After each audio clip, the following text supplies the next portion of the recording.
Hello, I'm Camelia, and this is KiniNews. Hamas leader Ismail Haniyeh was killed in Iran today. According to reports, Hamas blamed it on an Israeli airstrike that had targeted Ismail's residence in Tehran. In a statement on Telegram, Hamas said they mourned the head of the movement, who was killed in a treacherous Zionist raid on his residence in Tehran after participating in the inauguration ceremony of the new Iranian president. Meanwhile, Al Jazeera reported Iran's Islamic Revolutionary Guard Corps as saying that Ismail was assassinated alongside one of his bodyguards, and they have launched an investigation into the matter. At the time of reporting, no immediate announcement has been made by Israel on the incident. Meanwhile, Prime Minister Anwar Ibrahim has described the killing of Ismail as a heinous murder. He said it was designed to derail the ongoing talks aimed at ending the carnage in Gaza that has claimed over 40,000 lives. In condemning Ismail's assassination, the premier said it was patently clear it could only have been carried out in an environment of utter impunity. He added that he is deeply concerned about what this tragedy would mean for the Palestinian people, who have already been so cruelly subjected to so much pain, hardship, and suffering for so many decades. He said detractors who have criticized him for meeting with Ismail Haniyeh in the past failed to appreciate Ismail's profound desire for a peaceful Middle East and a Palestinian nation restored to its rightful dignity.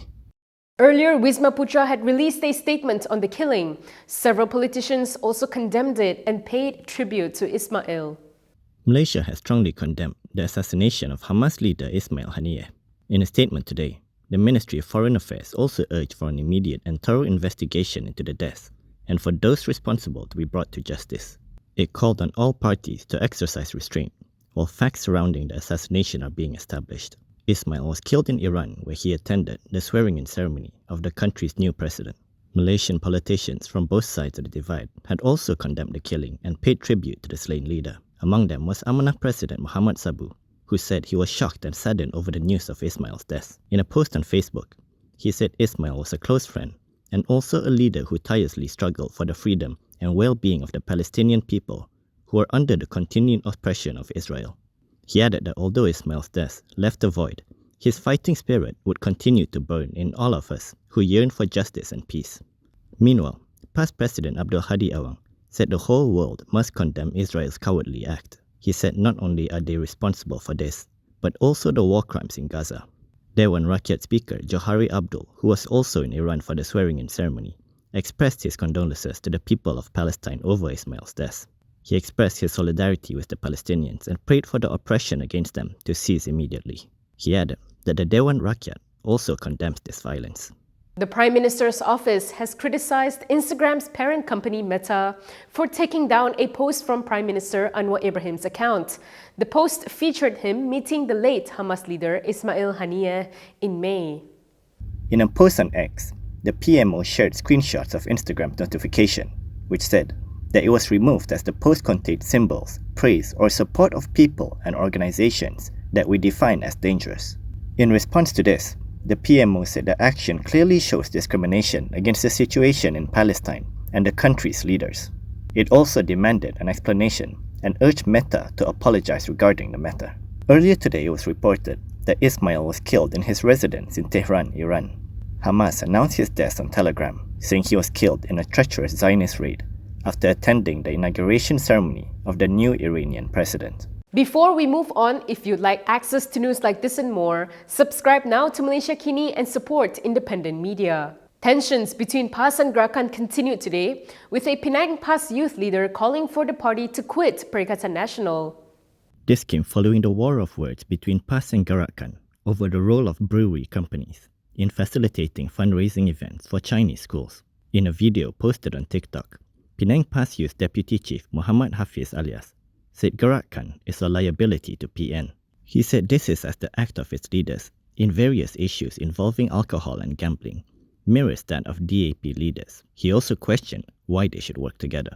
Gerakan ni dia jadi leader DAP dah. Kalau PAS nak bersama dengan Gerakan, angai Gerakan macam dengan DAP, apa guna PAS nak berjuang dengan apa? Elaborating, he said DAP was like this during the Pakatan Rakyat era, and back then it was on the gambling issue, which Gerakan opposed to as well.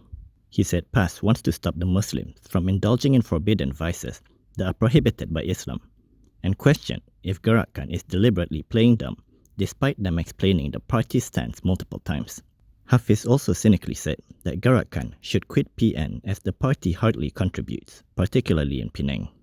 When asked for comments, Gerakan President Dominic Lau downplayed the issue. He said differences of opinion are normal, and the key is how they are managed in order for them to move forward.